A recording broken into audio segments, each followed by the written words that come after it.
Bom, boa tarde a todos. Eu agradeço o convite do INEGI e aproveito para felicitar pela passagem do seu 30º aniversário. Peço desculpa se alguma coisa não correr muito bem. É a primeira vez que me sinto neste papel. Normalmente estou daquele lado. Vamos a ver se consigo levar a bom porto a tarefa que me incumbiram. Os ilustres oradores que estão aqui presentes é o Sr. Engenheiro Jorge Fez, que é Presidente da SACTI Portugal e da CIT Meiringen Innovation and Technology Center, o Engenheiro Mário Paz de Sousa, que é Presidente do Grupo Cabelt, é Vice-Presidente da Associação Portuguesa de Gestão e Engenharia Industrial, APGEI, e membro do Conselho Consultivo da Associação Empresarial de Portugal, entre outras, que eu não vou agora referir. E, por último, o Sr. Engenheiro Ângelo Ramalho, que é CEO da EFASEC.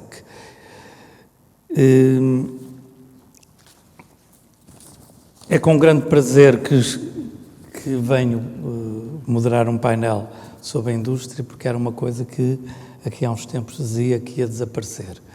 Pelos vistos, os números desmentem-no, as modas são o que são e temos que nos habituar a elas. A indústria transformadora em Portugal, eu vou só ver muito brevemente, tem mais de 66 mil empresas, mais de 650 mil pessoas ao seu serviço. O volume de negócios é de 80 mil milhões, acima de 80 mil milhões. As exportações acima dos 47 mil milhões, que representam um valor de à volta dos 84% das exportações de bens de Portugal. E para dizer que a percentagem de vendas face ao PIB representa muito próximo dos 50%. Portanto, coisa de pouca importância que podia ter desaparecido sem qualquer problema. Eu ia primeiro fazer uma ronda, fazer a mesma pergunta, o mesmo desafio aos três oradores, que era, com base na sua experiência nas empresas que dirigem, contar uma experiência nos últimos 10 anos em termos de inovação, que é nos processos, no fabrico, nos materiais, naquilo que muito bem entenderem. Porque acho que era importante que partíssemos primeiro de experiências concretas, até porque depois do almoço, se calhar, é mais fácil começarmos por digerir uma coisa mais fácil. O Sr. Engenheiro, dava-lhe a palavra. Boa tarde a todos. Eu talvez possa começar por contar muito brevemente a história dos últimos anos, como sugere, da SACTI Portugal e portanto, remonto no tempo a 2008. Todos saberão o que aconteceu naquela altura e com a SACTI Portugal foi também muito prejudicada e, portanto, estamos em dezembro desse ano, 2008, e a atividade naquela altura desce para 20%. Portanto, perdem-se 80% das vendas naquele momento. E não tínhamos horizonte próximo que nos desse algum alento. E, portanto, em condições normais, ou reduziríamos substancialmente os custos, ou então teríamos que encerrar a empresa e a sua atividade. Naquele primeiro instante foi possível, com todos os trabalhadores, reduzir os vencimentos em 20%, numa única noite, numa única conversa. E foi possível chamar os fornecedores, os correntes e os de investimento, e referir-lhes que os correntes, que eu normalmente chamo os do arroz e do pão e do leite, assegurar que, enfim, veríamos nós as nossas responsabilidades regularizadas, enquanto que, com os do investimento, face à redução gigantesca das vendas, não teríamos qualquer hipótese. E, portanto, pedia alguma compreensão, prometendo simultaneamente reunir-nos todos os meses e de livre aberto, com total transparência. Assim fizemos durante todo o ano de 2009. Os vencimentos das pessoas foi possível recuperá-los para os 100% já em julho do ano seguinte. E portanto, criou-se este clima de transparência, de confiança e logo de seguida também de trabalho em equipa, e foi possível, portanto, salvar naquele instante a empresa. Contudo, e debaixo da minha presidência, entre 2008 e 2010, 2011, fomos fazendo uma série de asneiras, ou eu fui fazendo uma série de asneiras, e a coisa complicou-se outra vez, uma vez que a empresa bloqueou. É uma situação rara, mas que acontece pelo mundo fora, onde a determinada altura uma empresa congela e não sabe muito bem fazer o diagnóstico, nem muito menos encontrar a solução. O caminho tradicional é a substituição dos números 2 ou dos números 3, ou o convite a uma equipa de cinturões negros para nos vir ajudar naquele momento negro, não sendo de desconsiderar a possibilidade da minha saída e substituição, e portanto eu pus essa solução à disposição do meu acionista, que felizmente voltou a reiterar a confiança no trabalho que até então se tinha desenvolvido. E a razão pela qual eu acho que nós nos encontramos depois da queda de 2008 tão abrupta foi o facto de estarmos muito sensíveis, particularmente sensíveis ao dinheiro, e portanto só se pretendia pagar e portanto diminuir a dívida, e não fazíamos investimento algum. Isso fez com que a empresa e as equipas se isolassem. Adotámos materiais mais baratos, aparentemente com a mesma qualidade, mas mais baratos. Os problemas foram surgindo, não conseguindo nós perceber muito bem que a causa estaria algures no tempo, há 6 meses atrás, quando foi tomada uma determinada decisão, ou um conjunto de decisões. E, portanto,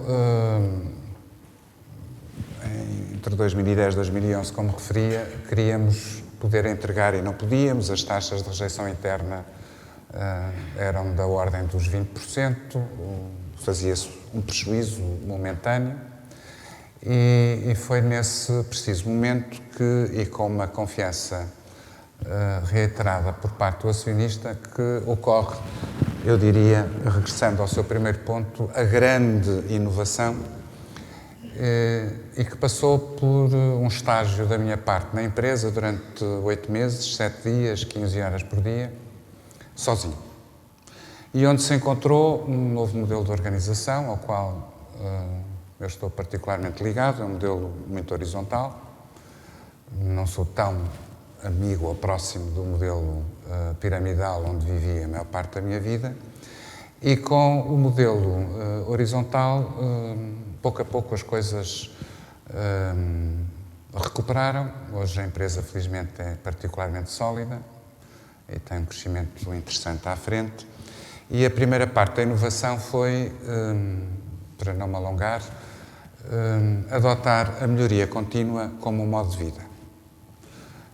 Eu, infelizmente, escuto muitas vezes o tratamento da melhoria contínua como uma ferramenta ou uma coisa qualquer que a gente faz para alocar a determinados projetos e, enfim, levarmos esses projetos, que são partes, que não o todo, a um bom porto.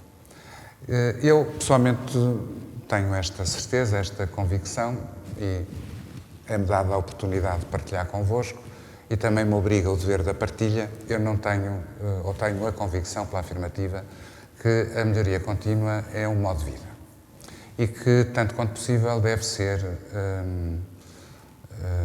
orientada e definida pelo número 1, oferecendo esse número 1 às organizações aquilo que só ele tem, que é a capacidade de decidir. E, portanto, esta foi a primeira grande inovação, se quisermos aceitar no sentido lato da palavra. E permitiu um segundo estádio, e terminaria, onde já cerca de 6 anos depois, estamos a entrar no 7º, a empresa hoje possa dizer que não tem nenhum problema de ontem para resolver. Quando se adota uma organização mais simples, mais direta, mais dirigida ao centro da sua atividade, com a resiliência e com as ferramentas que se vão instalando, é possível melhorar continuadamente e a determinada altura a energia gasta já é nos problemas e nas oportunidades da manhã. Eu penso que todos concordarão que a esmagadora maioria das empresas gasta a sua energia a resolver um problema de ontem. Ou tem problema de qualidade, ou tem problema de entrega, ou tem problema de embalagem, um problema de capital, um problema de financiamento. Acho que todos concordarão, não só em Portugal, como em Espanha ou em França. E é porque não somos resilientes e não vemos as coisas convenientemente. Há muitos outros bons exemplos no mundo associados à melhoria contínua e, portanto, esta foi a segunda grande conquista. Para além de interiorizar, foi encontrar um estádio ou uma linha de fronteira onde, repetindo, não temos nenhum problema significativo de ontem e, portanto, gastamos toda a nossa energia nas oportunidades do amanhã. Ficaria por aqui porque não queria... Muito obrigado. Não, temos... Tenho algumas coisas mais interessantes sobre a tecnologia e sobre o futuro, mas dá-se chegar a oportunidade. Eu pedi ao Sr. Engenheiro Pérez de Sousa. Excelentíssimo professor, Sr. Professor Alcibiades, meu caro amigo, na sua pessoa cumprimento todos os elementos dos órgãos sociais do INEGI. Caro Aníbal Campos, não tinha o gosto de ver há algum tempo, muito obrigado. Caros oradores deste painel, caros presentes nesta conferência. Boa tarde e obrigado pelo amável convite para participar na conferência do INEGI 2016, que corresponde ao seu 30º aniversário. Muitos parabéns para este jovem aniversariante.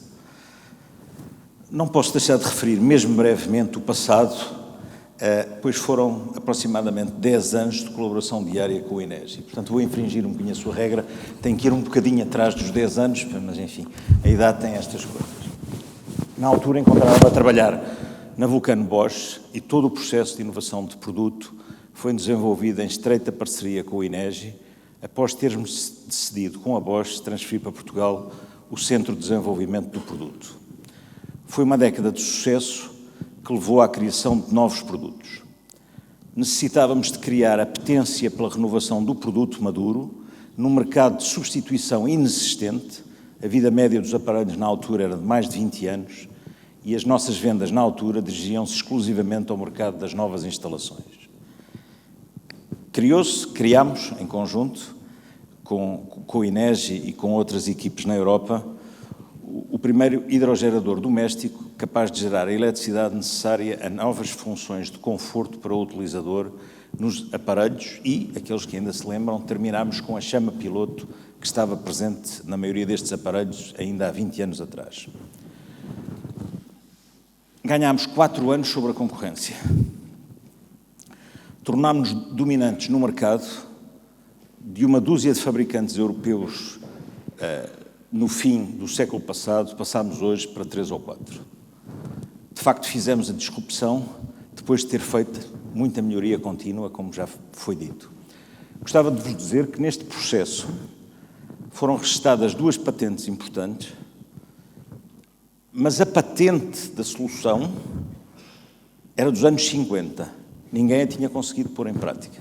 E, mais uma vez, foi-se essa patente, que já estava aberta, e tentámos pô-la em prática. E as patentes registadas não foram do hidrogerador, posso dizer aqui por curiosidade, foram 2 patentes. Uma sobre a turbina, que era uma coisa deste tamanho, que ninguém tinha conseguido desenvolver. Nos primeiros protótipos tínhamos uma caixa de esferovite que era 3 vezes maior, porque quando instalávamos os aparelhos acordávamos o prédio inteiro. E, portanto, as patentes que existiram foi, de facto, sobre a turbina, como é que se faz uma turbina que não faz ruído, porque isso era para pôr em casa em aparelhos que trabalham à noite no silêncio absoluto. E a segunda patente foi como é que aparelhos que se instalavam no mundo inteiro, com variações de pressão que podiam ir de 0,2 ou 0,3 bar de rede até 3 bares de rede, como é que garantíamos que produzíamos corrente de uma forma constante. Estes foram os dois grandes problemas que nunca ninguém tinha resolvido desde os anos 50 e nós encontramos solução. A solução, como já disse, para o gerador foi feita com as pessoas que desenvolveram os mecanismos da Swatch, do relógio. Portanto, mais uma vez, não inventámos a roda, fomos aos especialistas em turbinas e encontramos a solução. Microturbinas, é evidente. Em relação ao bypass, desenvolvemos nós e foi por uma solução de bypass que garante que, em qualquer circunstância, a pressão da água que vai ao hidrogerador é constante. Portanto, permiti-me descrever esta história, porque é uma história verdadeira, gerou resultados inimagináveis, tornámos-nos líderes mundiais e, a seguir, aproveitámos a onda e aqui ainda com mais intervenção do INEGI, desenvolvemos aparelhos compactos. E porquê os aparelhos compactos? Porque, claramente, os aparelhos também, historicamente, tinham uma determinada dimensão. Nós, para darmos mais conforto, precisávamos de instalar mais potência, mas naquele sítio já estavam aparelhos com uma certa dimensão. Portanto, aumentámos a potência 30% ou 40%, não me lembro, fazendo os aparelhos do mesmo tamanho dos anteriores. E, portanto, com estas duas coisas combinadas numa sequência de meia dúzia de anos, de facto, o grupo Vulcano Bosch ficou líder mundial, onde ainda está passados 20 anos. Teve sempre uma ideia por trás. O conforto dos nossos clientes. Portanto, nós não nos definíamos como produtores de esquentadores, definíamos como produtores de conforto para os nossos clientes. Portanto, fica esta história, que é uma história da Vulcano Bosch em Portugal e do INEGI, porque isto foi feito em conjunto durante uma década e é uma história verdadeira, com resultados conhecidos e que muito me orgulho de ter participado. Na última década, portanto, já este século, tive a responsabilidade de vários projetos de reestruturação em que a tónica, em cenários de fortes dificuldades, tanto económicas como financeiras, foram estes aspectos da operação. Trabalhei sempre com especial enfoque na inovação de processos de fabrico e de negócio, ganhos acentuados de eficiência, produtividade, através da melhoria do processo. Eu diria que se há 4 letras que eu posso dizer em que sou maníaco, e não me canso de repetir, é o PDCA. Planning, Doing, Controlling and Acting. E isto feito, como disse, provavelmente durante as suas 15 horas, durante os 7 dias que passava na empresa, efetivamente é pesado, mas é, de facto, infelizmente ainda no nosso país, algo que inova em muitas das nossas empresas. Planearmos, termos uma agenda, ter objetivos e controlá-los. Enfim, e agora na Cabelt, nos últimos 3 anos, a Cabelt, enfim, é o maior produtor nacional de cabos de energia e de comunicações. Temos hoje um volume de negócios da ordem dos 260 milhões de euros e 750 trabalhadores distribuídos por 3 unidades. Em Arcozelo, onde temos a sede e a estrutura central, somos 400 pessoas. Em Famalicão, 250 e em Pamplona, Espanha, 100 pessoas. No conjunto destas 3 unidades, produzimos 100 mil toneladas de cabos por ano. Gostava de dizer, quando se olham para estes números, eles são algo diferentes do que eram atrás, há 3 anos. Nós, para chegar onde estamos hoje, éramos 80 pessoas em 2012, 800 pessoas em 2012. Baixámos para 550 entre 2012 e 2014, num processo bastante duro e pesado para a organização. Hoje, voltamos a ser 750, a diferença é que 200 postos de trabalho foram criados nestes últimos 2 anos, depois de termos conseguido evitar o colapso. Nós hoje, portanto, e começámos este processo, vendíamos 170 milhões de euros, como vos disse, hoje, globalmente, 260 milhões, apesar de uma redução significativa do valor dos metais, com o consequente impacto na redução da nossa faturação e margem. Eu diria que a valores equivalentes de matéria-prima nós teríamos passado de 170 para 320 e melhorámos o nosso EBITDA de menos 3% para mais 7% durante estes 4 anos. Inovamos em muitas áreas, ao encurtar o tempo entre a encomenda, a entrega e a entrada de cash na empresa. Tem sido essencial para a nossa sobrevivência, de facto, o tempo que demoramos entre a encomenda e receber. Inovamos ao aumentar o rendimento das equipes e das fábricas. Inovamos ao reduzir o número de reclamações dos nossos clientes. Qual a inovação? Aplicamos a todos estes processos só 2 instrumentos, o PDCA e uma agenda. Todos temos uma agenda na empresa, as nossas agendas estão coordenadas e todos temos objetivos todos os dias. Definimos uma estrutura hierárquica interna, com 800 pessoas temos que ter uma estrutura e divididas em 3 unidades, mas estamos organizados claramente de forma a trabalhar por processos interdepartamentos, todos os mesmos 3 objetivos que referi.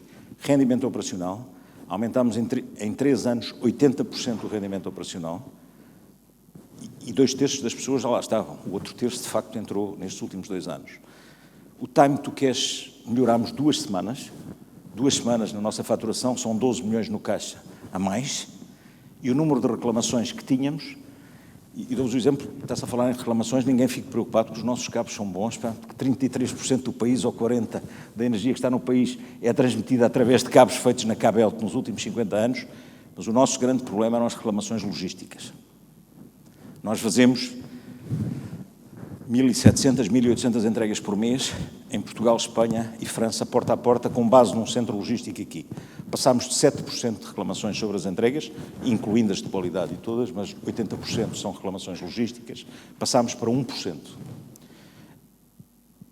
Mas, como neste caso, e ao contrário de outros trabalhos, o projeto da Cabelt é um projeto de médio prazo, efetuámos uma candidatura ao Portugal 2020, já aprovada, batizada internamente e externamente como CATER, e, já agora, adivinhem com quem é que fizemos a parceria? Com o INEGI. Portanto, tenho o gosto de 15 anos depois de ter terminado, de facto, a minha responsabilidade no processo de desenvolvimento com o Vulcan Bosch, voltar a trabalhar desde há 1 ano para cá com o INEGI. Aqui, sinceramente, sobre este projeto não posso falar muito, mas, mais uma vez, não vamos inventar a roda, vamos aplicá-la de forma inovadora, sonhando com o impossível. O objetivo deste projeto é aumentar a dissipação térmica dos condutores nas horas de pico, aumentando, consequentemente, a capacidade de transporte de energia nas horas de pico. E termino. Só gostava de vos contar uma pequena história, que a idade também permite, e penso que ainda estou dentro do meu tempo. Eu, quando foi decidido com a Bosch trazer o desenvolvimento para Portugal, à boa maneira dos grupos alemães, foram-me dar formação. Mandaram-me para a Alemanha, não sei, 2, 3 semanas. E eu tinha a ideia na cabeça que isto da inovação e dos novos produtos era algo tipo, enfim, aqueles mais antigos como eu, se lembrarão, do professor Lampadinha, que dormia e quando acordava acendia-se a luz e fazia uma invenção extraordinária no dia seguinte. Aquilo que eu vi dentro do Grupo Bosch foram fábricas de inovação. Aquilo que eu aprendi é que a inovação se planeia e se produz. E também aprendi que é um investimento absolutamente brutal e que é preciso criar riqueza para poder fazer este investimento que vai criar a próxima riqueza. Eu isto acho que é um ponto essencial. Nós temos que ter, de facto, ligado aos processos de inovação, processos de criação de riqueza. Porque senão os processos de inovação não são sustentáveis. Esta é a minha opinião, modesta opinião, mas é muito clara. E, de facto, assisti ao que são fábricas de inovação, que planeiam projetos a 10 anos e perguntam-me, mas a 10 anos sabem que produto vai sair? Não, mas sabem que vai sair um produto. E as suas características estão traçadas em linha. E, obviamente, como é na nossa produção do dia-a-dia, de vez em quando sai produção com defeito que não sai. Mas existe uma lógica e uma fábrica, e é nisso, é nessas fábricas que se cria a riqueza do futuro. Sim, nós vamos já voltar a esse assunto. Eu pedia ao Sr. Engenheiro Ângelo Ramalho, então, que desse também a sua experiência. Muito bem, eu começo a agradecer a oportunidade de estar aqui e na pessoa do professor Alcibiades Paulo Guedes felicito todas as equipas do presente e as do passado que trouxeram o INEGI até aqui ao longo destes 30 anos. Enfim, eu quase que ainda sou novo na EFASEC, cheguei há cerca de 1 ano e a equipa nova que faz a comissão executiva da empresa e, portanto, estou relativamente à vontade para falar do passado dos últimos 10 anos. Enfim, já falo com paixão desse passado, pelo menos nos aspectos positivos, e são muitos que estes 10 anos tiveram, e naqueles que terão sido menos positivos, enfim, perdoem-me que eu me vá abstendo. As empresas têm ciclos.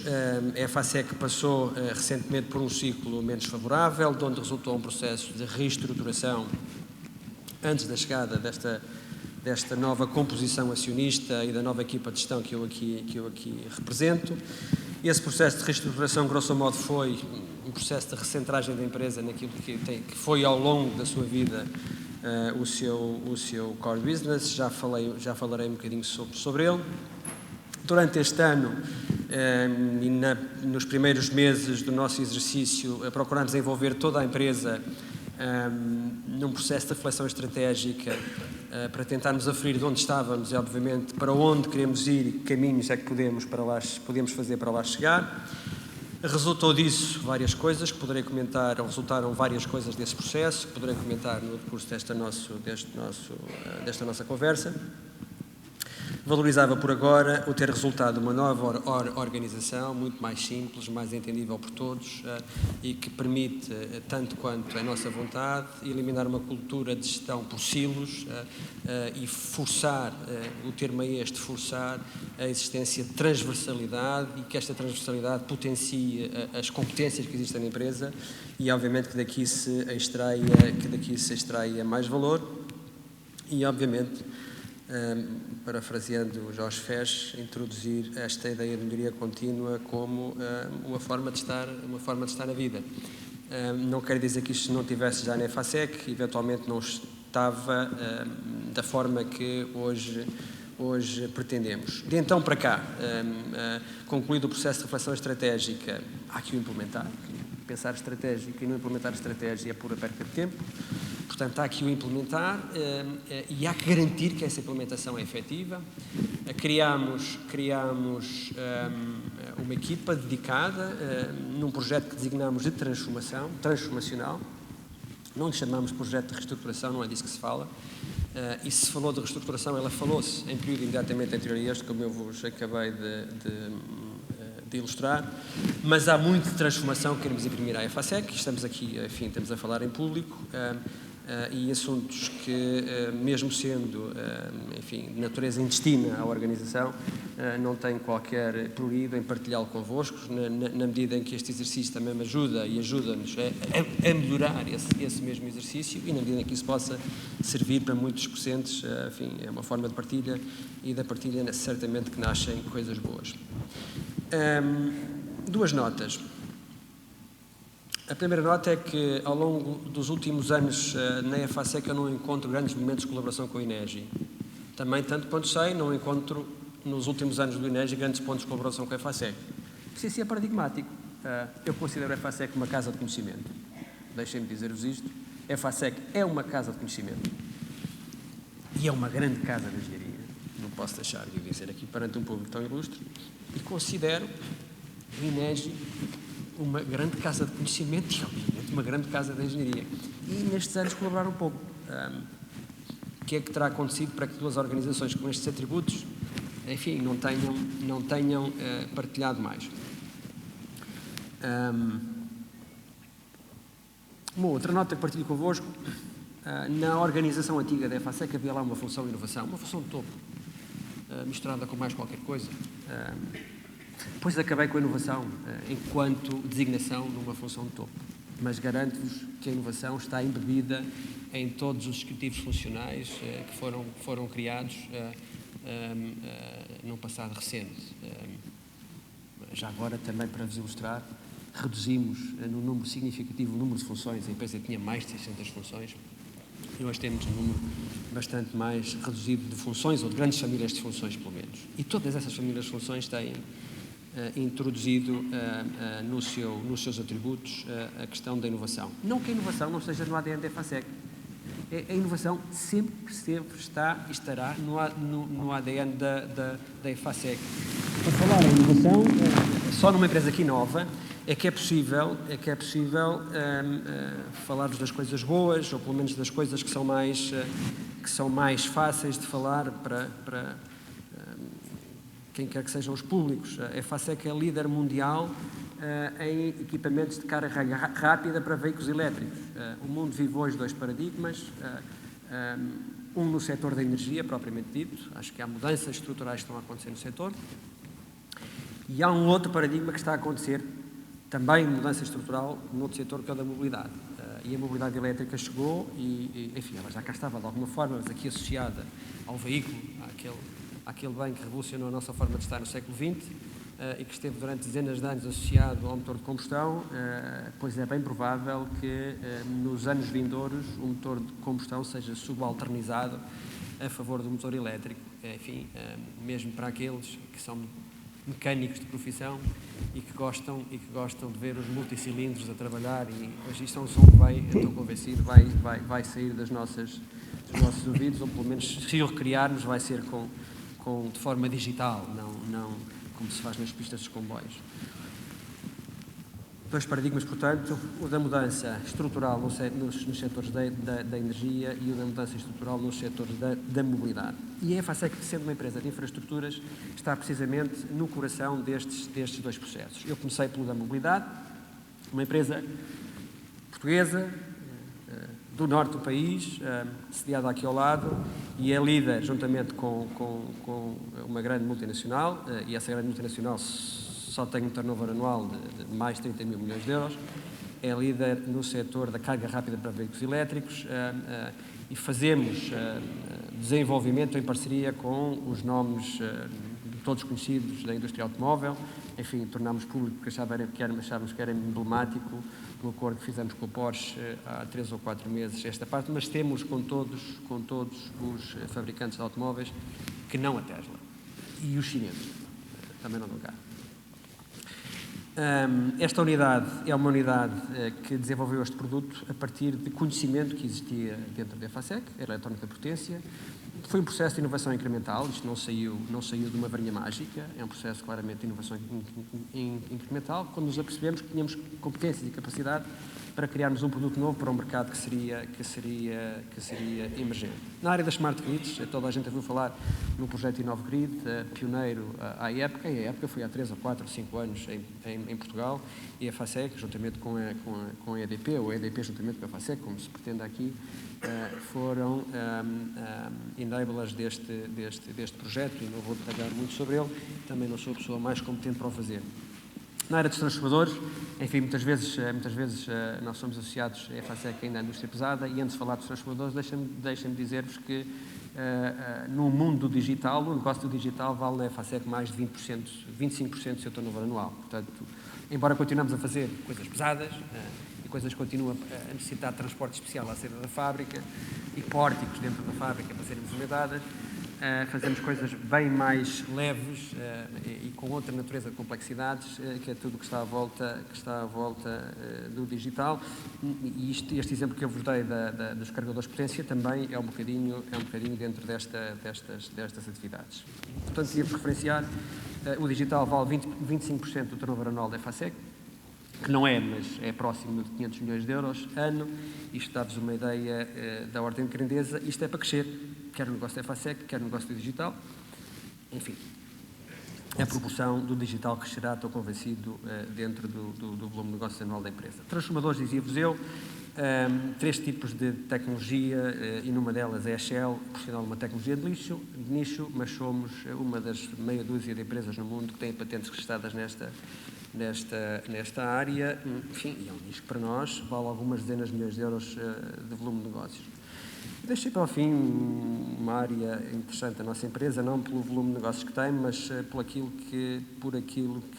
que diz do ADN da EFASEC em termos de inovação.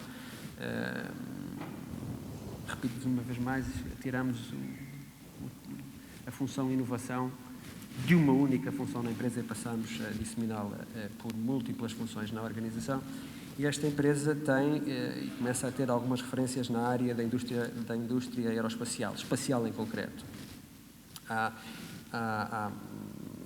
a pouco, há 10 anos, esta parte, fizemos diversas coisas, estamos a fazer diversas coisas, um monitor de radiação para detectar partículas aceleradas, eletrões, protões, em satélites geoestacionários de comunicações. Isto foi para o espaço em 2003, portanto já há mais de 10 anos. Vai outro em 2018, do mesmo género. Um altímetro para sondas dedicadas a corpos celestes, vai ser testado num asteroide e posteriormente irá para irá para Marte, assim, private joke, disse lá na casa que se este último equipamento que foi a Marte tivesse este altímetro, aquele azar não teria acontecido. E isto são coisas que irão para o ar algures próximo de 2020.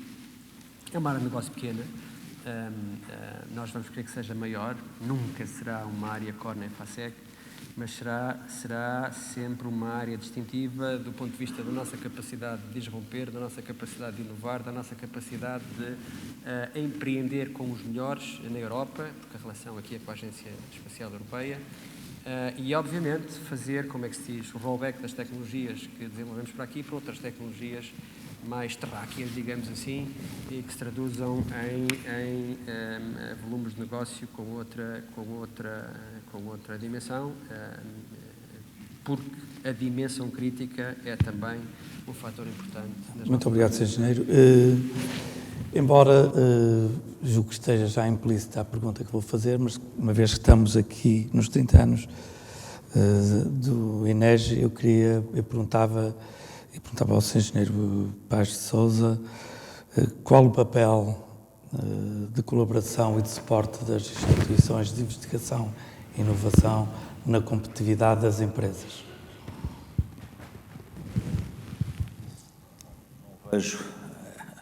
Não consigo ver a inovação sem o INEGI. Pronto, foi uma parceria de muitos anos e que, como também já disse, começa hoje. Mas eu diria que num país com as características de Portugal, características de dimensão do país e, sobretudo, dimensão das empresas, e como também já tive a oportunidade de dizer, de facto, o custo da inovação é grande, ela só vale a pena se criar riqueza. Eu julgo que o papel destas instituições é inestimável para, de facto, dar massa crítica, para criar a massa crítica e a capacidade técnica de fazer esse desenvolvimento. Eu diria, a propósito, para vos dar uma ideia, que quando acabei o célebre desenvolvimento de que temos as patentes, tínhamos uma peça que cabia no meu bolso. Estamos a falar há 20 anos atrás e tínhamos gasto 2 milhões de euros. E, portanto, isto dá uma imagem que, de facto, para fazer disrupção, para darmos passos significativos, é muito importante, eu diria que é indispensável a existência destas instituições e é indispensável que elas tenham a massa crítica e consigam elas próprias financiar a investigação de base que tem que estar por trás, de facto, da investigação aplicada e da inovação aplicada aos processos. Portanto, eu diria, como tive a oportunidade na minha vida de trabalhar em grandes grupos internacionais, esses eu percebo a capacidade que têm, mas percebe-se os orçamentos absolutamente brutais que têm nestas áreas. Nós, infelizmente, no nosso país, na área industrial, não temos esse tecido, não temos essas empresas, infelizmente, e, portanto, eu diria que se queremos inovar à dimensão das nossas empresas, temos que ter bons exemplos como o INEGI, e as empresas têm que perceber que têm que trabalhar com o INEGI, mas isto é uma responsabilidade mútua. Isto significa que o INEGI tem que ter ideias que criem riqueza nas empresas e que permitam às empresas continuar a investir em inovação e continuar a trabalhar com o INEGI. Sr. Engenheiro, eu ia mudar agora um bocadinho e ia lhe perguntar qual a sua opinião sobre os desafios da liderança industrial na Europa e qual o papel, qual o espaço da indústria portuguesa nessa liderança. Muito bem. Eu vou referir aquilo que eu considero o papel principal de um líder e falaríamos já sobre a Europa e de uma maneira resumida, eu diria que um bom líder se caracteriza por 3 funções principais. A primeira das quais, poder indicar o caminho. Número 2, fazer com que a sua equipa ou as suas equipas comprem esse caminho, que não é tarefa fácil. Nós normalmente temos o não como garantido. E 3, motivar esse caminho, porque o caminho é árduo. E, portanto, acho que não conseguimos fugir destas três grandes funções. O mercado automóvel, ou a indústria automóvel, que é particularmente importante em todo o mundo, na Europa também, hoje é responsável pela produção anual, isto para poder criar aqui uma espécie de universo, de cerca de 90 milhões de automóveis ligeiros e ligeiros comerciais por ano. Este número vai subir nos próximos 6 ou 7 anos para 120, 130 milhões de unidades. Portanto, universo, volumes sobre os quais nos movimentaremos. Ponto 2, o construtor automóvel hoje, ele é também muito claro em algumas matérias e uma plataforma global que possa até usar o mesmo componente ou o mesmo subsistema no continente americano ou na Europa ou na Ásia, escolhe preferencialmente um produtor do continente. E, portanto, acho que isto é importante para a plateia perceber que não seremos substituídos inevitavelmente por qualquer outro continente. Temos toda a possibilidade, europeus, para a produção europeia, de continuar a servir as grandes marcas ou os construtores automóvel. Número 3, o construtor automóvel variará, mas 10, 15, 20, 25 anos vai deixar de montar. E, portanto, procura incessantemente que os seus fornecedores sejam fornecedores de soluções. Não tanto de um determinado produto, mas de soluções.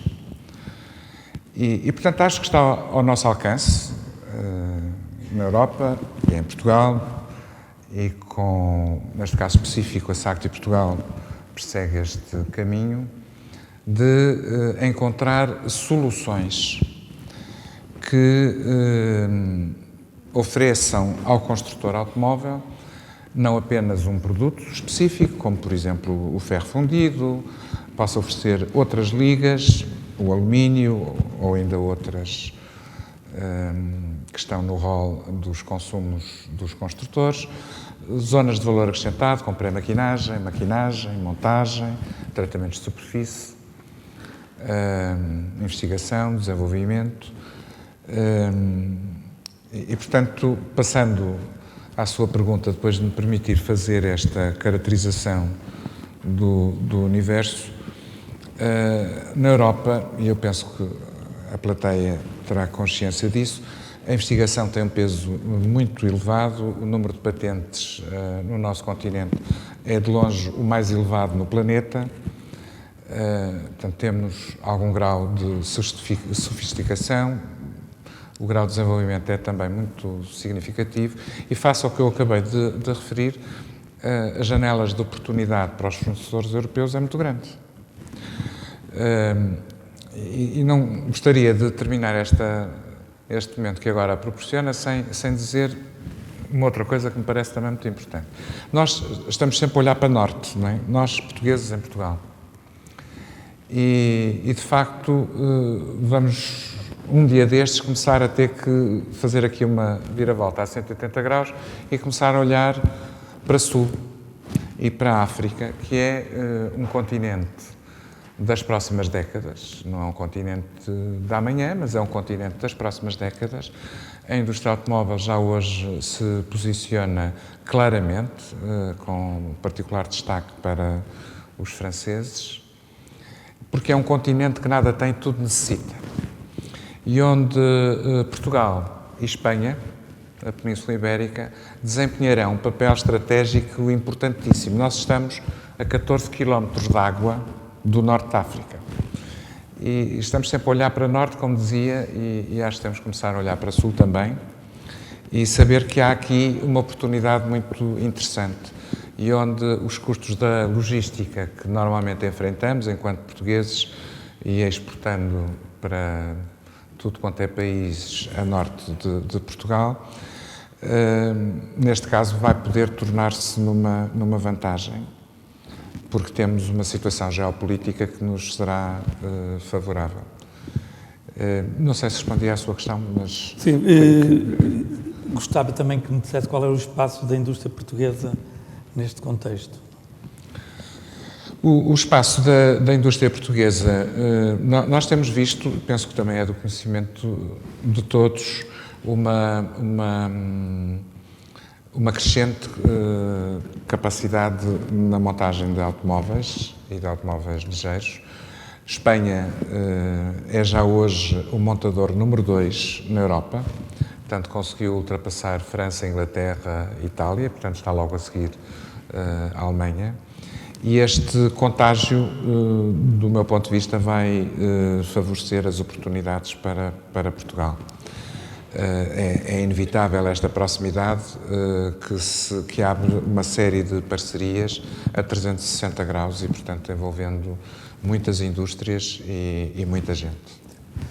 Sr. Engenheiro Ângelo Ramalho, eu perguntaria, ainda dentro do mesmo tema, se há ou não vantagens competitivas do nosso país dentro do contexto europeu.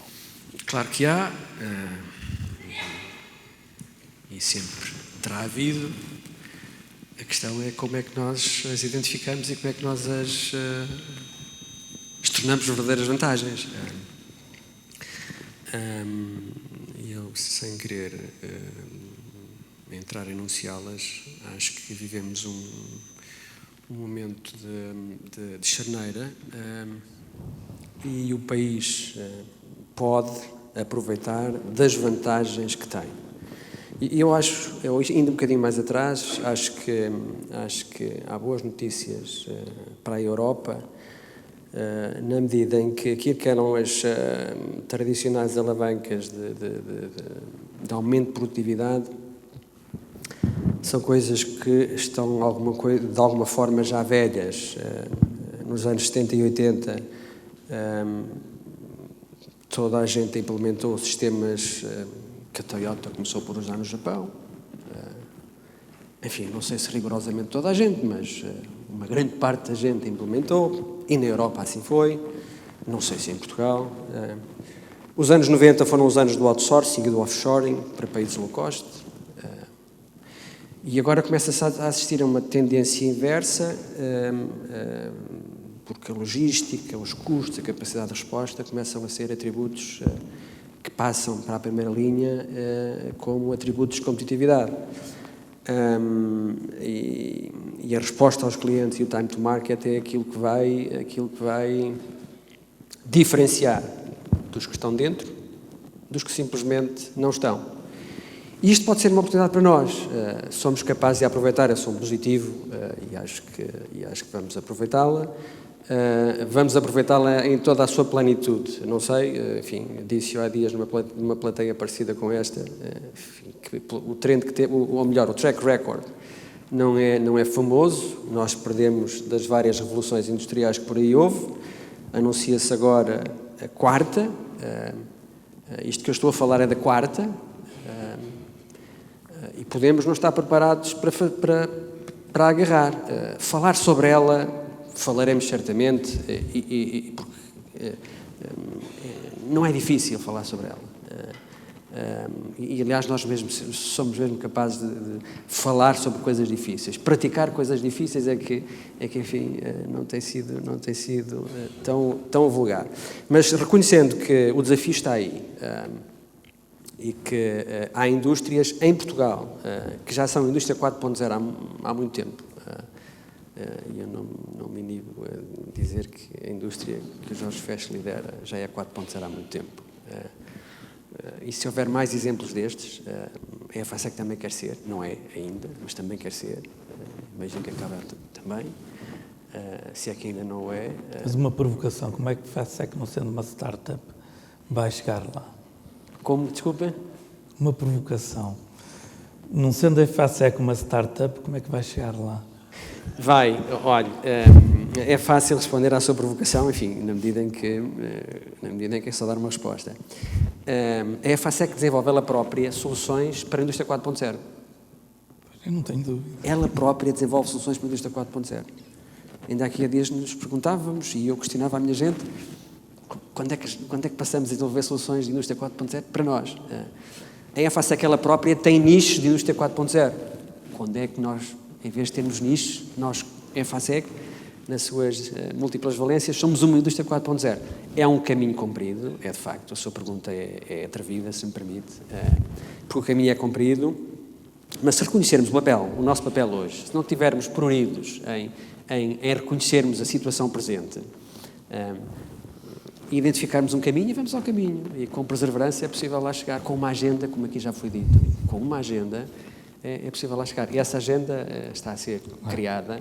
Seria mais engraçado dizer, já existe. Está a ser criada. Okay. Já que entramos neste tema, perguntava ao Sr. Paes de Sousa quais os grandes desafios tecnológicos nos próximos anos. Bom, eu não sou ninguém para dizer quais são. Nós somos confrontados todos os dias com a indústria 4.0 e já agora não resisto também a responder sobre aquilo que vivo hoje em dia, porque de facto somos todos influenciados pela nossa vivência. Cheguei a uma empresa e a um negócio que não conhecia, mas há uma coisa que ficou definida no dia em que entrei. Eu não tinha nenhuma máquina deste século e tinha algumas máquinas mais velhas do que eu. Portanto, estou-lhe a responder à indústria 4.0. Mas esta é a realidade da indústria. Agora, o que é interessante é que com startups internas e com capacidade informática interna para responder às necessidades, porque máquinas com 50 anos, 60 anos têm tempos de paragem enormes, quebram o planeamento porque temos quebras onde não esperamos, percebemos que um dos pontos críticos era o nosso parque de máquinas, que era o que é. E, obviamente, para o qual não tínhamos criado riqueza para substituir, senão não estava lá aquele, estava outro.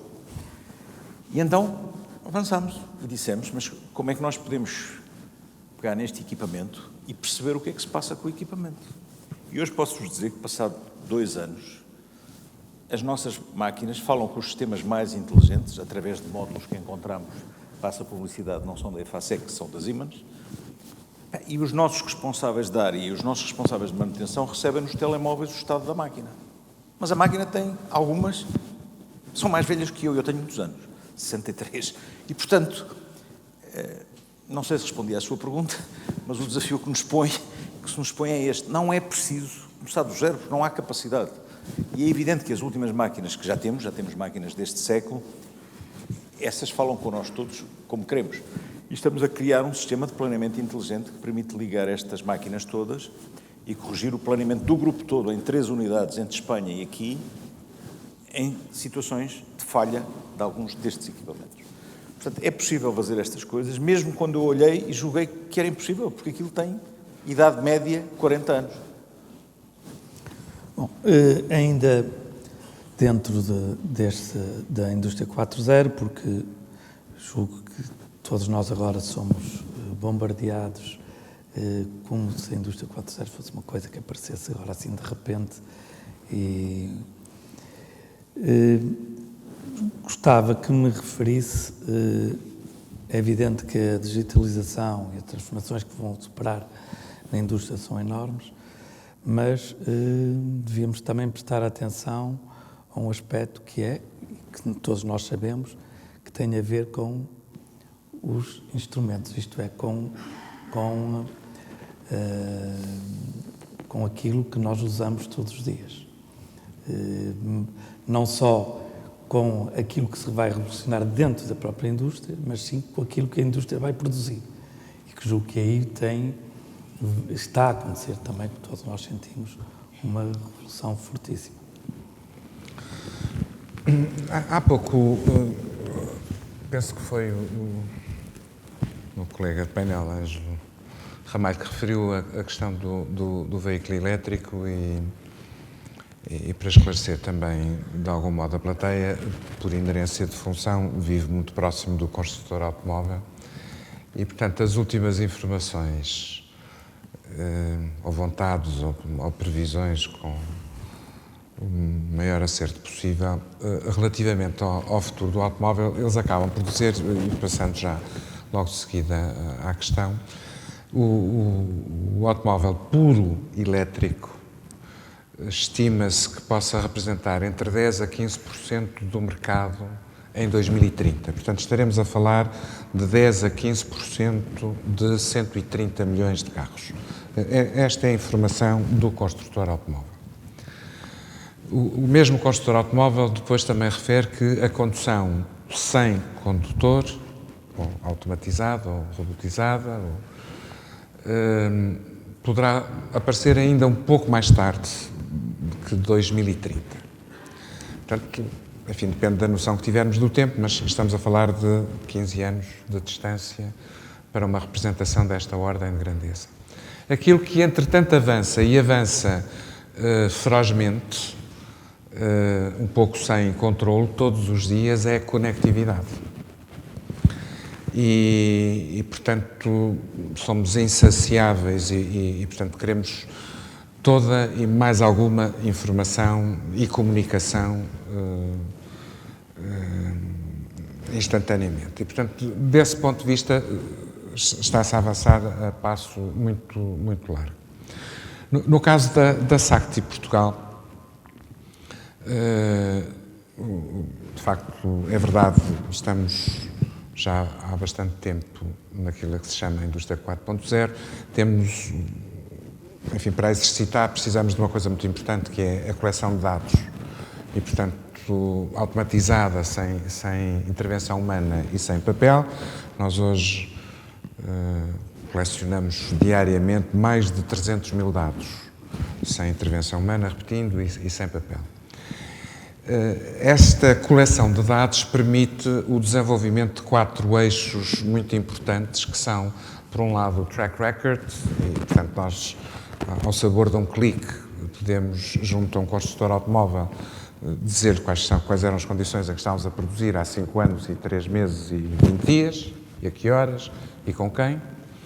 O segundo eixo é a da correção da operação online, e, portanto, todo e qualquer desvio é corrigido nos segundos ou nos primeiros minutos, ao mesmo tempo que o terceiro eixo se trabalha, que é o do treino e educação 24 horas da equipa, e abrindo um quarto eixo, que é o da investigação. Uma base de dados gigantesca, que, acoplada com outro tipo de aplicações, que por sua vez incorporem modelos estatísticos, nos permite trabalhar inteligentemente e preditivamente aquilo que nós viremos a produzir. A empresa hoje sabe, antes de produzir, qual é a qualidade do produto que vai efetivar no minuto seguinte.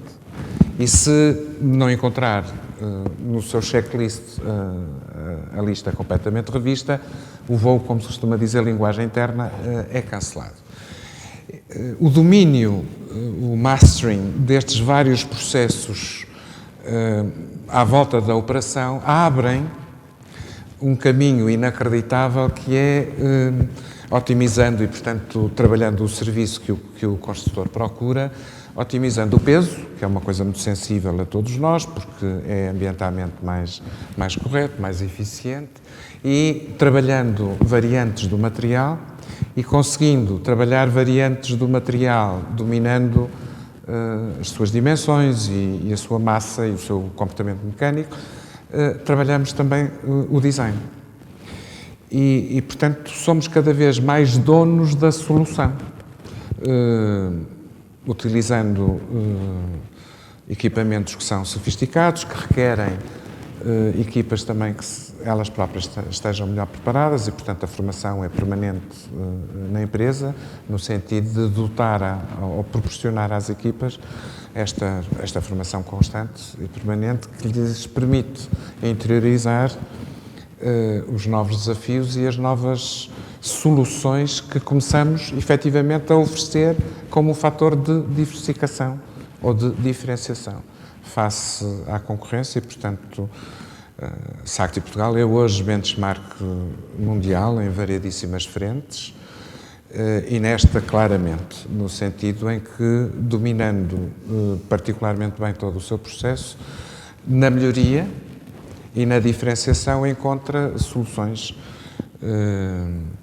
muito interessantes. Terminando com a conectividade, permitimos, com links muito simples, que estão atualizados à hora e ao turno e ao dia, o cliente, sem nenhuma intervenção especial, conseguir perceber como é que estão as suas encomendas, em que caminhões é que foram despachadas, aonde é que está o seu caminhão, qual é o motorista, qual é o número de telefone de contacto, como poder perceber qual é o ADN do componente que nós estamos a entregar. E, portanto, isto revoluciona muito a forma do fazer, que se estende inclusivamente à própria logística, e ainda há dias também numa plateia muito interessada nestas coisas, se falava, por exemplo, também da embalagem, onde os paradigmas vão caindo uns atrás dos outros, porque se procura otimizar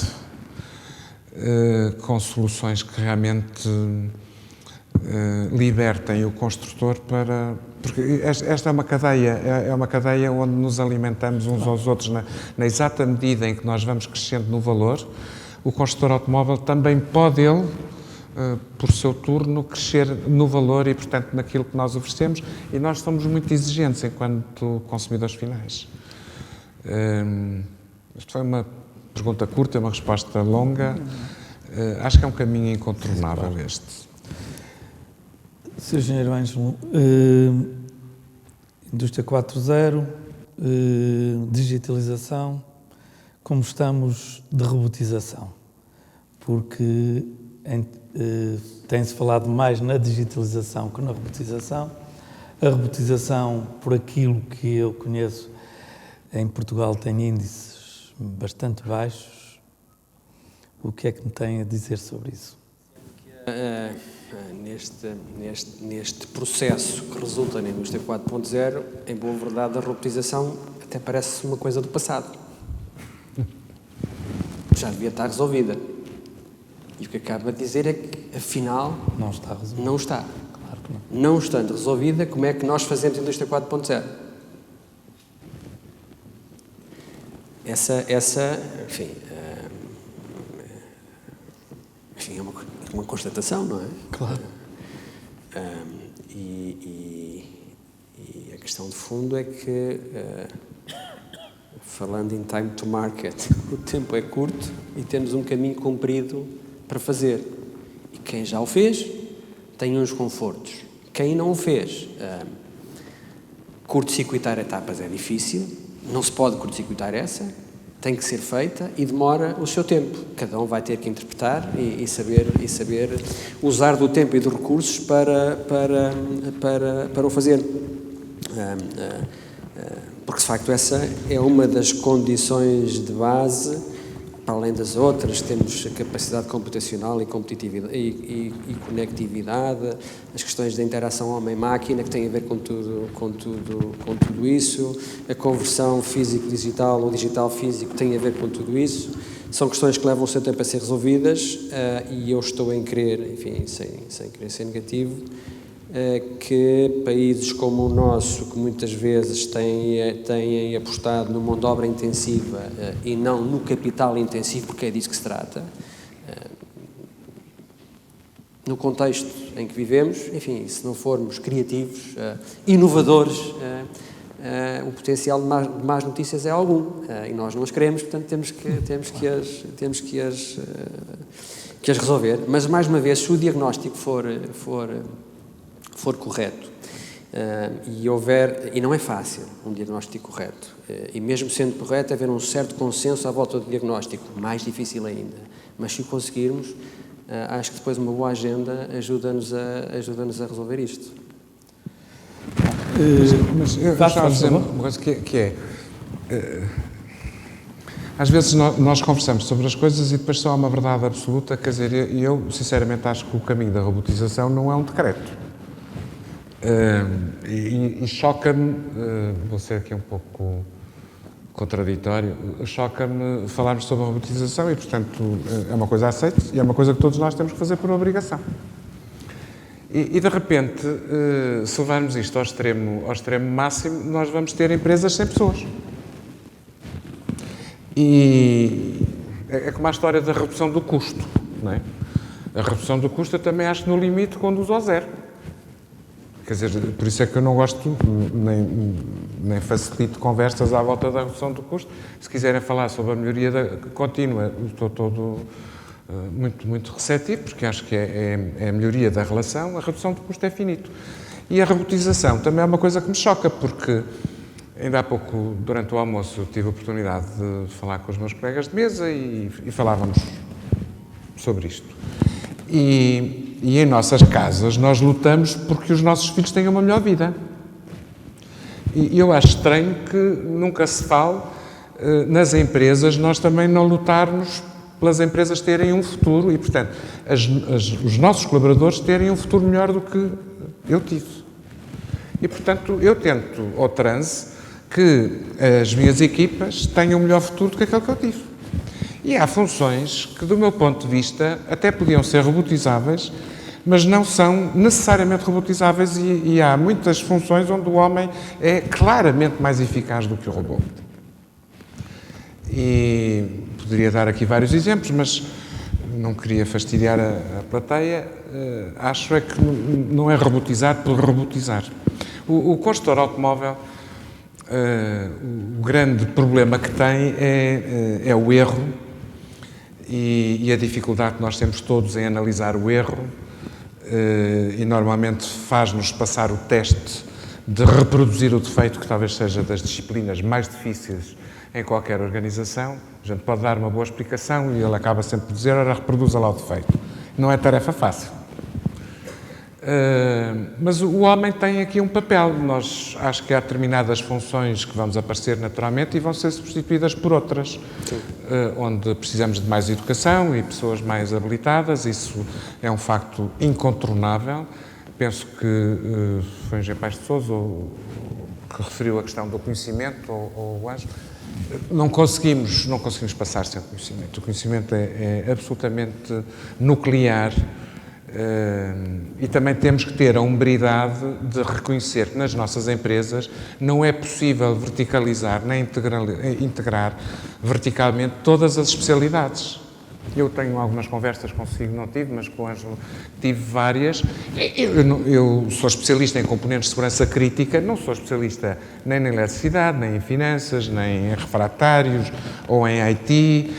Não posso ser, quer dizer, e portanto eu tenho que chamar à empresa esse conhecimento que me completa nas várias funções assistenciais à minha principal, me permite estabelecer referências, estabelecimento de objetivos e, portanto, o conhecimento representa aqui um papel muito grande, isto a propósito das equipas terem que ser treinadas e formadas em permanência para responder a estas soluções, assumindo outras funções. E tudo isto a propósito dos robôs. Há funções que são, na minha indústria, completamente robotizadas, e vou dar números que é para as pessoas perceberem que não é só conversa de plateia. Aqueles que são considerados os meus melhores concorrentes mundiais, automatizados, apresentam rejeições internas mais externas de 6 pontos percentuais. Eu, não robotizado, tenho 1,5. E, portanto, eu disse logo no início que isto era contraditório, no fundo chamando a atenção que, como gestores, nós temos que ver muito bem aquilo que, de facto, é desejável se robotize. Porque há outras onde a intervenção do ser humano é muitíssimo rica. E eu acho que as empresas não têm como objetivo único remunerar o acionista. É evidente que isto é muito importante. Eu entendo que é possível acabar por satisfazer toda uma comunidade, incluindo o acionista, percorrendo um caminho diferente, que é privilegiando a satisfação do mercado e do cliente e privilegiando até a satisfação da equipa. Porque uma equipa que não rode, ao contrário do que se diz na praça, uma equipa que rode muito é que é bom. Eu acho que não. Uma equipa que rode menos é mais eficaz. E ela acaba por ser mais criativa e diferenciadora, permitindo que o mercado reconheça essa diferença e nos atribua um melhor negócio, melhores oportunidades que vão criar volume, futuro e remuneração ao acionista. Muito bem. Antes de pediram para que eu reservasse algum tempo para 2 ou 3 perguntas da parte da plateia. Uma pergunta aos 3, pedia uma resposta rápida. Economia circular, reflexos na sua empresa. Pode começar. economia circular é uma inevitabilidade. Nós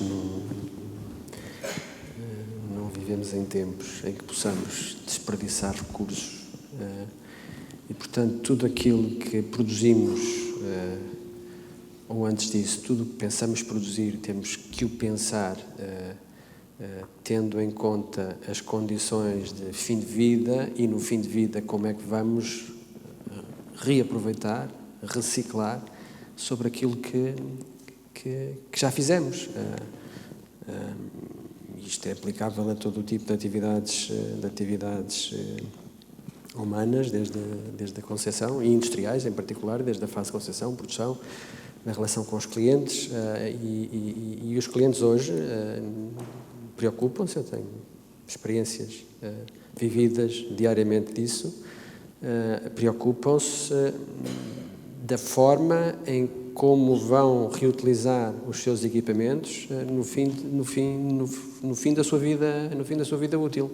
E uma condição de compra vai depender da reciclabilidade, digamos, das soluções que propomos. Sem querer chocar ninguém, enfim, não é assunto que me preocupe no sentido em que eu tenho como um dado adquirido. Não pensar assim não é possível. É um fim com vista, digamos assim. E todos lutamos por uma certa perenidade, seja de que forma for. Sr. Engenheiro Baixo Sousa. Ouvindo a indústria em que estou agora, nós o que fazemos são condutores de eletricidade, fundamentalmente, e nós, e como voltei a dizer, e com base num parque industrial bastante antigo, portanto, estamos a falar de indústria tradicional, estamos a falar de commodities, nós, hoje em dia, reciclamos 98% ou 99% do que fazemos. E, portanto, o circuito é mesmo fechado. Mas, se me permite, enfim, para não responder, gostava de tocar em 2 pontos. O ponto da robótica, só voltando atrás, 30 segundos, porque vivi isto intensamente e acho que há aqui um aspecto que é importante. Todas as soluções são boas ou más em função da envolvente. Em Portugal, a robótica é extremamente difícil. Além de tudo, eu não partilho desta visão de protegermos os postos de trabalho, mas há uma lógica que os protege em Portugal, que é os baixos salários. A realidade é o que é a realidade. E, portanto, quando nós vemos fábricas, não são fábricas, operações altamente robotizadas, e nos anos que passei nas multinacionais, nós tínhamos uma conta nos últimos anos que era 3 anos de retorno.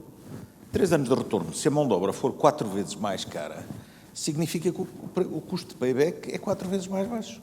E, portanto, por muito que eu gostasse no meu país de ter robôs bonitos, até gosto de tecnologia, eu não tinha, porque, de facto, somando o custo da qualidade, somando todos os fatores, é evidente, não é o direto, aquilo que temos no nosso país é um determinado nível salarial que aí não vai.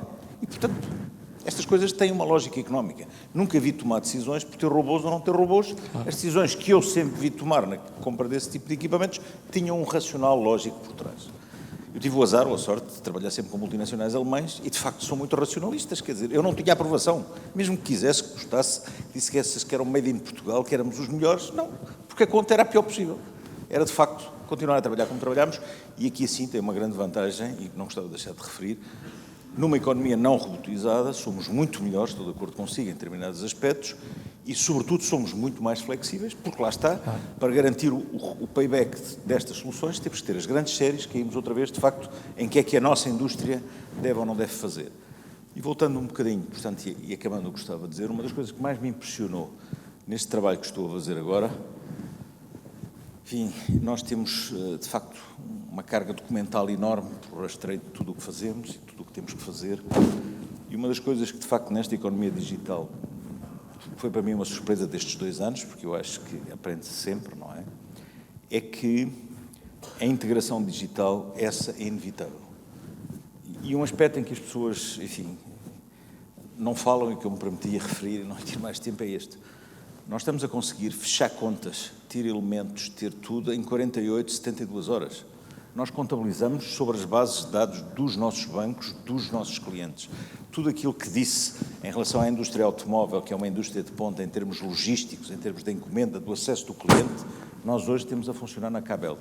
Os meus clientes sabem em que sítio da fábrica é que estão os cabos, quando é que saem, quando é que são-lhes entregues, quando é que os caminhões chegam, quem é o camionista e qual é o número de telefone.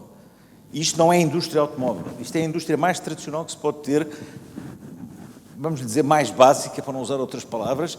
Agora, esta indústria, de facto, para ser competitiva, tem que apanhar, de facto, a boleia da indústria automóvel, que tem sido, de facto, um motor, claro, da evolução de todos estes processos que falamos aqui.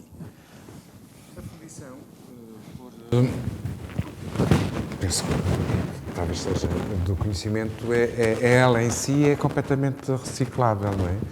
E, portanto, a matéria-prima principal é sucata de aço. No nosso caso, tem alguns requisitos, enfim, do ponto de vista químico. É depois enfardada, porque facilita todo o trabalho de fusão. Mas aquilo que não aproveitamos num primeiro momento, reaproveitamos no minuto seguinte. E, portanto, é completamente reciclável, as perdas são residuais. Outra grande matéria-prima é a areia, e essa também é reciclável. E, portanto, este é um processo continuado, e a propósito, no exemplo da fundição, é muito expansivo, não é? E, portanto, muito abrangente. Bom, eu agora então perguntava se alguém queria pôr questões à mesa. Se alguém com coragem, eu peço desculpa, com a luz não consigo ver. Uma pergunta. Faz favor.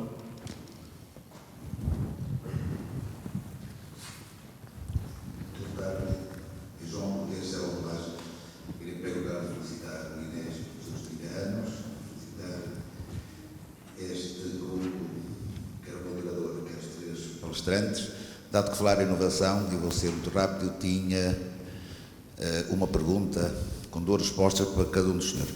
Como é que medem o conhecimento nas vossas empresas e como é que medem o impacto da inovação ou o seu retorno?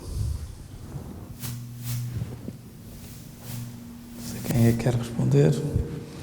Eu posso, se calhar, parafrasear aqui o meu colega também de painel, o engenheiro Paes de Sousa, no sentido que, a determinada altura, partilhava com a plateia que, no caso da Bosch, muitas decisões de investimento eram tomadas, não se conhecendo ainda muito bem, há 5 ou 10 anos, penso que foi o que disse, quais os produtos que, no fundo, haveríamos de obter. Eu, para dar a explicação, espero que consiga satisfazer o seu pedido. Há um objetivo na empresa que é standard. Todos os anos nós temos que crescer volumes 2 dígitos e resultados 2 dígitos. E tenho que repetir o que disse no início, peço desculpa, e de ser resiliente neste tema. Nós temos que viver, porque é um modo de vida, temos que viver em quietude, não estarmos nunca satisfeitos com os resultados que nós estamos a obter. E, portanto, viver em modo de melhoria contínua. Porque nós somos, por definição, preguiçosos. Estamos muitas vezes longe dos verdadeiros problemas. E isto é que tem que se combater, e é muito difícil combater. Exige uma enorme capacidade de esforço, uma enorme religiosidade e resiliência, e quando isto se alcança, então sim, passamos a tal fronteira a que eu me referia de não ter nenhum problema sério de ontem e ter imensas oportunidades para tratar amanhã. Só neste registro é que efetivamente se vive a melhoria contínua e é onde entra a inovação, a investigação, o desenvolvimento, porque concordará comigo, quando andamos atrás de uma produção para entregar ao cliente que está atrasado, ou de um caminhão que não chega, ou de um problema de qualidade, ou de um financiamento que não se obtém, ou de um pagamento que não se faz, ou de um recebimento que não se faz, e é onde a esmagadora maioria das empresas estão, tudo o resto não é possível tratar. O retorno acaba por ser fruto de uma melhoria contínua que é muitíssimo abrangente, eu diria a 360 graus, porque pode imaginar numa empresa, e isto é assim, neste registro, eu tenho, acho que posso dizer isto, centenas de pessoas a trabalhar a melhoria contínua todos os dias. Nós temos milhares de projetos, uns mais pequenos, outros maiores, de melhoria contínua permanente. E, portanto, a necessidade de encontrar diferenciação, servir melhor o cliente, entregando soluções com valor acrescentado, leva-nos para um caminho onde o investimento muitas vezes pode parecer não ter que ver, mas nós vamos encontrá-lo nos resultados que conseguimos apresentar todos os anos. E, portanto, que é, como comecei, a melhoria em mínimos de 2 dígitos, vendas e resultados. É claro que há investimentos e investimentos e, portanto, há coisas que têm que ser medidas particularmente bem antes de ser tomada uma decisão final, mas genericamente eu diria que,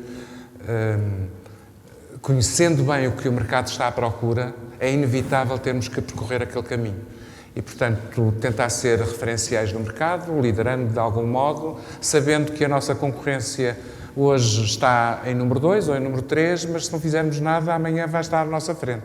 E, portanto, este é um caminho sem retorno, quer dizer, mas que só se alcança se nós realmente conseguirmos interiorizar a melhoria contínua. Se não conseguirmos interiorizar a melhoria contínua ou a tratarmos como ferramenta, não vamos conseguir lá chegar. A segunda pergunta.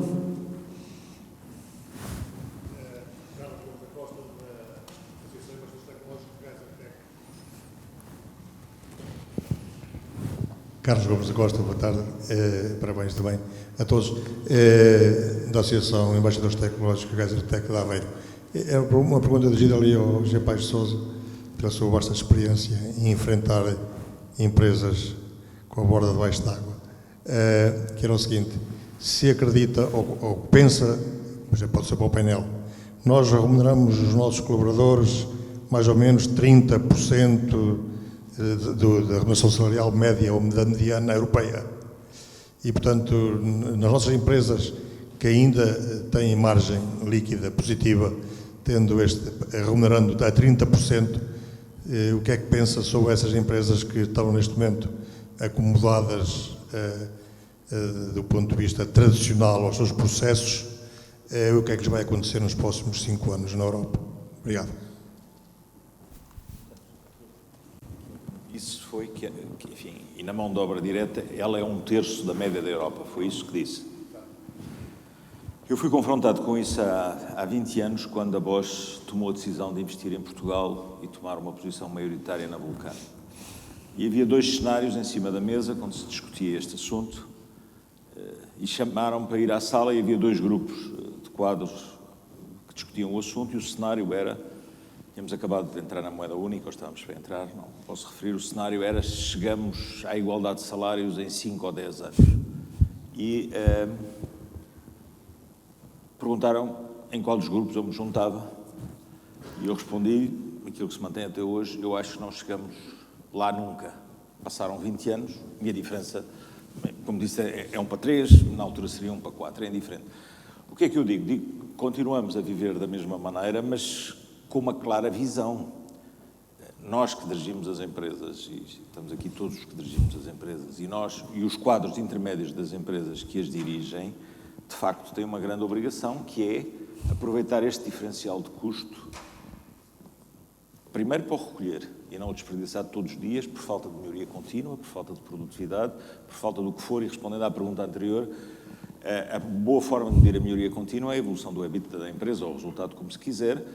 Enfim, nos outros casos de investimentos ou em equipamento ou em produto, é ter uma contabilidade analítica que separe esses projetos e que nos diga qual é o resultado que tem. Eu diria que aí faria a análise pelas contabilidades normais. Mas voltando à sua pergunta, eu de facto penso que é um dos grandes problemas do país, é que de facto temos uma oportunidade todos os dias de nivelar por produtividades europeias, e temos-las muitas vezes dentro de Portugal, em muitas empresas portuguesas, e foi uma das perguntas que me fizeram na altura também há 20 anos, mas se nós vamos pôr a nossa organização e o nosso planeamento dentro de empresas portuguesas, a produtividade vai subir e, objetivamente, está escrito nos manuais todos, não sou economista, quando a produtividade sobe, a pressão para que o salário suba vai acontecer.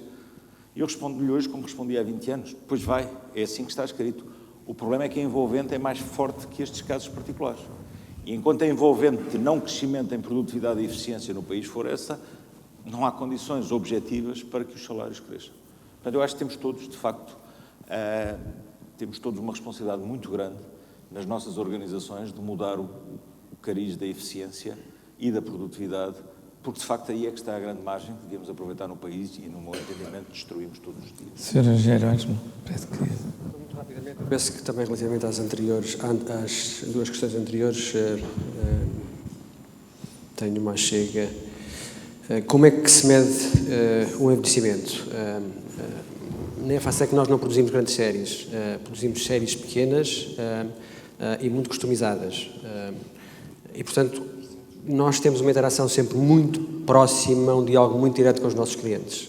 E, portanto, sabemos do que o cliente deseja e sabemos, ou não, enfim, quando sabemos temos sucesso das necessidades que existem e da resposta que temos que dar. E, portanto, o ciclo de vida dos nossos produtos é de rotação quase permanente, se me é permitido. É evidente que eu não gostaria que fosse rigorosamente assim, e o esforço é tentarmos produtizar, se me permite a expressão, tanto quanto possível, e criarmos estándares que permitam soluções modulares, de maneira a que este processo de customização seja, sendo efetivo, acrescente mais valor do que aquilo que conseguimos até à data. Como é que se mede o impacto e o seu retorno? Não há inovação sem business case associado. E, portanto, é simples. A inovação é um processo, não é uma varinha de condão.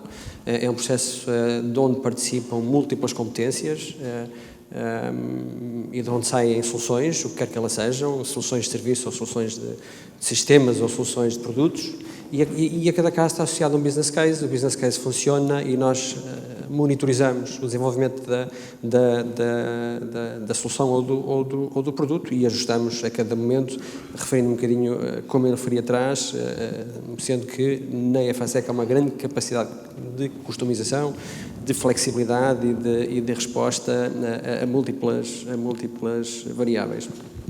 A questão dos custos. É evidente que é sempre um bocadinho de desconforto viver num país que, apesar de tudo, se referencia na Europa e na cauda da Europa, do ponto de vista do custo. O que é que isto pode querer dizer? Normalmente não quer dizer coisas boas, porque, evidentemente, os países que têm mais custo conseguem ter mais valor acrescentado e eles estão no centro da Europa e, ainda por cima, é olhando para eles que nós estabelecemos os nossos referenciais. E, portanto, o ciclo virtuoso é este: nós temos que crescer em valor. E, crescendo em valor, temos que repartir o valor depois, e é uma inevitabilidade, porque para crescer em valor precisamos de mais competências, que são mais, para além daquelas que temos hoje, mais competências elas próprias mais valorizadas, mais bem remuneradas, e, portanto, esta é a espiral positiva. Fazer crescimento em termos de níveis salariais que não tenha este pressuposto, muito complicado num país como o nosso, muito complicado. Só tentá-lo já é complicado, quanto mais fazê-lo. Muito bem, julgo que chegamos ao fim, tentei cumprir os horários. Pediram para no fim fazer uma síntese, eu acho que não há assim nada de especial, resumia simplesmente a duas palavras: inovação, melhoria contínua. Muito obrigado a todos.